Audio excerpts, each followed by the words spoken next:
بسم اللہ الرحمن الرحیم۔ اللہ رب العالمین نے محمد الرسول اللہ صلی اللہ علیہ وسلم کو بھی اختیار نہیں دیا کس چیز کا کہ وہ امت کے لیے کسی چیز کو حلال کرے کسی چیز کو حرام کرے۔ ایک شہد صحیح بخاری میں ہے مختصراً، ایک شہد پینا آپ نے اپنے اوپر حرام کر لیا تھا اپنی ازواج کی وجہ سے، قرآن مجید کی آیت اتر گئی۔ اے رسول صلی اللہ علیہ وسلم، آپ کس طریقے سے یا ایھا النبی لما تحرم ما احل اللہ لک، اے نبی آپ کی شیان شان نہیں، آپ کو دیوا نہیں دیتا، جو چیز رب نے آپ کے لیے حلال کی ہے آپ اسے اپنے اوپر حرام کر لیں۔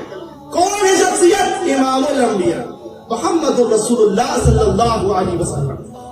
لما تحرم علی اللہ لک، آپ نے کیسے حرام کر لیا جو اللہ نے آپ کے لیے حلال کیا ہے۔ تبتغی مرضات ازواجک، بیویوں کی خوشنودی کے لیے، بیویوں کی رضا کے لیے ہرگز نہیں، ابھی تو معافی دی جا رہی ہے، واللہ غفور الرحیم، لیکن بعد میں اس چیز پر پکڑ ہوگی۔